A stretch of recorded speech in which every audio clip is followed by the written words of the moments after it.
ನಿಮ್ಮ ಸತ್ಯ ಯುನಿಲೆಟ್ ಅಲ್ಲಿ ಫುಲ್ ಮೂನ್ ಸೇಲ್ ಮೇ 31 ಒಂದಿನ ಮಾತ್ರ. ಸತ್ಯ ಯುನಿಲೆಟ್. ಸಿಎಂ ಸಿದ್ದರಾಮಯ್ಯ ತೆರಳುತ್ತಿದ್ದ ವಿಮಾನ ಡೈವರ್ಟ್ ಆಗಿದೆಯಂತೆ. ದೆಹಲಿಗೆ ತೆರಳುವ ಬದಲು ಜೈಪುರಕ್ಕೆ ಡೈವರ್ಟ್ ಆಗಿದೆ. ಹವಾಮಾನ ವೈಪರೀತ್ಯ ಹಿನ್ನೆಲೆ ಜೈಪುರ ವಿಮಾನ ನಿಲ್ದಾಣದಲ್ಲಿ ತುರ್ತು ಲ್ಯಾಂಡಿಂಗ್ ಮಾಡಲಾಗಿದೆ ಅನ್ನುವಂಥ ಅಪ್ಡೇಟ್ ಲಭ್ಯವಾಗ್ತಾ ಇದೆ. ಇನ್ನು ಸಂಜೆಯಷ್ಟೇ ವಿಶೇಷ ವಿಮಾನದಲ್ಲಿ ದೆಹಲಿಯತ್ತ ತೆರಳಿದ್ರು ಸಿಎಂ ಜೊತೆಗೆ ತೆರಳಿದ್ರು ಸುರ್ಜೇವಾಲಾ, ಯತೀಂದ್ರ, ಸಚಿವ ಕೆ ವೆಂಕಟೇಶ್ ವಿಮಾನದಲ್ಲಿ ತೆರಳಿದ್ರು. ಆದರೆ ಹವಾಮಾನ ವೈಪರೀತ್ಯ ಜಾಸ್ತಿ ಇರೋದ್ರಿಂದ ದೆಹಲಿಗೆ ಹೋಗಬೇಕಾಗಿದ್ದಂಥ ವಿಮಾನವನ್ನು ಜೈಪುರಕ್ಕೆ ಡೈವರ್ಟ್ ಮಾಡಲಾಗಿದೆ ಎನ್ನುವಂಥ ಅಪ್ಡೇಟ್ಸ್ ಲಭ್ಯವಾಗ್ತಾ ಇದೆ. ಜೈಪುರ ವಿಮಾನ ನಿಲ್ದಾಣದಲ್ಲಿ ತುರ್ತು ಎಮರ್ಜೆನ್ಸಿ ಲ್ಯಾಂಡಿಂಗನ್ನು ಮಾಡಲಾಗಿದೆ. ಯಾಕಂತ ಹೇಳಿದ್ರೆ ಹವಾಮಾನ ವೈಪರೀತ್ಯದ ಕಾರಣ. ಇನ್ನು ಈಗ DK ಅವರು ಕೂಡ ಹೋಗ್ತಾ ಇದ್ದಾರೆ. ಹವಾಮಾನ ವೈಪರೀತ್ಯ ಯಾವ ರೀತಿ ಇದೆ ಗೊತ್ತಿಲ್ಲ, ಯಾರ್ಯಾರು ಯಾವ್ಯಾವ ಕಡೆ ಡೈವರ್ಟ್ ಆಗ್ತಿದ್ದಾರೆ ಅಂತ ಗೊತ್ತಿಲ್ಲ. ಸದ್ಯಕ್ಕೆ ಇವತ್ತು ರಾಜ್ಯ ರಾಜಕಾರಣದಲ್ಲಿ ಮಹತ್ವದ ಅಪ್ಡೇಟ್ಸ್ ನಡೀತಾ ಇದೆ. ಇನ್ನು ಸಿಎಂ ಸಿದ್ದರಾಮಯ್ಯನವರು ತೆರಳ್ತಾ ಇದ್ದಂಥ ವಿಮಾನ ಈಗ ಡೈವರ್ಟ್ ಆಗಿರುವಂಥದ್ದು. ಸಿದ್ದರಾಮಯ್ಯನವರು ಹೋಗ್ತಾ ಇದ್ದಂಥ ವಿಮಾನ ಹವಾಮಾನ ವೈಪರೀತ್ಯದಿಂದಾಗಿ ದೆಹಲಿಯತ್ತ ಹೋಗಬೇಕಾದಂಥ ವಿಮಾನ ಜೈಪುರಕ್ಕೆ ಡೈವರ್ಟ್ ಮಾಡಲಾಗಿದೆ. ಎಮರ್ಜೆನ್ಸಿ ಲ್ಯಾಂಡಿಂಗ್ ಕೂಡ ಮಾಡಲಾಗಿದೆ ಎನ್ನುವಂಥ ಮಾಹಿತಿ ಲಭ್ಯವಾಗ್ತಾ ಇದೆ. ಹವಾಮಾನ ವೈಪರೀತ್ಯದ ಕಾರಣಕ್ಕೆ ಈ ರೀತಿಯಾದಂಥ ಡೈವರ್ಷನ್ ಆಗಿರುವಂಥದ್ದು. ಸಂಜೆಯಷ್ಟೇ ವಿಶೇಷ ವಿಮಾನದಲ್ಲಿ ದೆಹಲಿಯತ್ತ ತೆರಳಿದ್ರು ಸಿದ್ದರಾಮಯ್ಯನವರು. ಸಿಎಂ ಜೊತೆಗೆ ಇನ್ನು ಸುರ್ಜೇವಾಲಾ, ರಣದೀಪ್ ಸಿಂಗ್ ಸುರ್ಜೇವಾಲಾ ಅವರು ಕೂಡ ಇದ್ರು. ಪುತ್ರ ಯತೀಂದ್ರ ಸಿದ್ದರಾಮಯ್ಯನವರು ಕೂಡ ಇದ್ರು. ಸಚಿವ ಕೆ ವೆಂಕಟೇಶ್ ಕೂಡ ಸಿದ್ದರಾಮಯ್ಯನವರ ಜೊತೆ ದೆಹಲಿಯತ್ತ ತೆರಳಿದ್ರು ಒಂದೇ ವಿಮಾನದಲ್ಲಿ. ಆದರೆ ಹವಾಮಾನ ವೈಪರೀತ್ಯ ಭಾರಿನೇ ಇದ್ದಂಥ ಕಾರಣ ಏಕಾಏಕಿ ಜೈಪುರದತ್ತ ಡೈವರ್ಟ್ ಮಾಡಲಾಗಿ ಎಮರ್ಜೆನ್ಸಿ ತುರ್ತು ಲ್ಯಾಂಡಿಂಗನ್ನು ಮಾಡಲಾಗಿದೆ. ಸಂಜೆಯಷ್ಟೇ ವಿಶೇಷ ವಿಮಾನದಲ್ಲಿ ದೆಹಲಿಯತ್ತ ತೆರಳಿದ್ರು ಸಿಎಂ. ಇನ್ನು ಏನೆಲ್ಲ ಮಾತನಾಡ್ಕೊಂಡು ಬರ್ತಾರೆ, ಏನೆಲ್ಲ ಇತ್ತು, ಇವತ್ತೇ ವಾಸ್ತವ್ಯವನ್ನು ಹೂಡುವಂಥ ಚಾನ್ಸಸ್ ಇತ್ತು.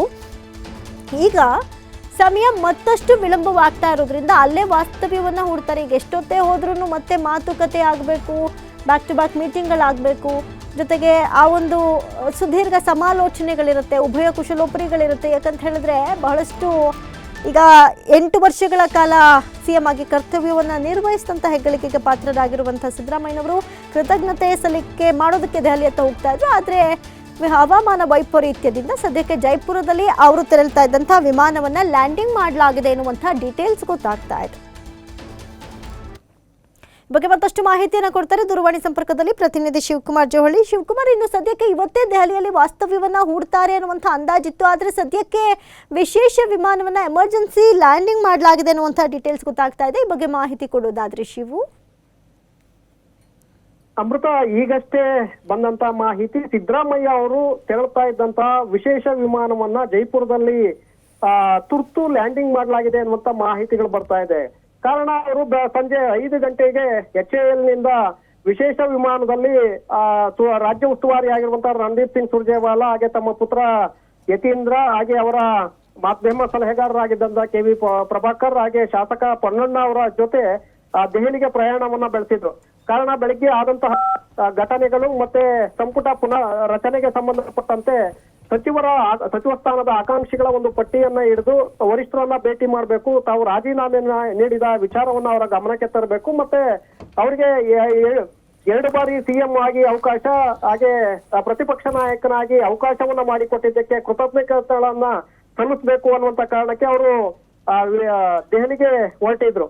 ಆದ್ರೆ ಈಗ ಜೈಪುರದಲ್ಲಿ ಹವಾಮಾನ ವೈಪರೀತ್ಯ ಹಿನ್ನೆಲೆಯಲ್ಲಿ ಜೈಪುರದಲ್ಲಿ ಅವರ ವಿಮಾನವನ್ನ ತುರ್ತು ಲ್ಯಾಂಡಿಂಗ್ ಮಾಡಲಾಗಿದೆ ಅನ್ನುವಂತಹ ಮಾಹಿತಿಗಳು ಬರ್ತಾ ಇರೋದ್ರಿಂದ ಅವರು ದೆಹಲಿಗೆ ಪ್ರಯಾಣವನ್ನ ಬೆಳೆಸೋದು ಮತ್ತಷ್ಟು ವಿಳಂಬ ಆಗಬಹುದು. ಹಾಗಾಗಿ ಇವತ್ತು ಅವರು ಕೃತಜ್ಞತೆಯನ್ನ ಸಲ್ಲಿಸಿ ಮತ್ತೆ ರಾತ್ರಿ ವಾಪಸ್ ಆಗುವವರಿದ್ರು ಮುಖ್ಯಮಂತ್ರಿ ಸಿದ್ದರಾಮಯ್ಯ ಅವರು.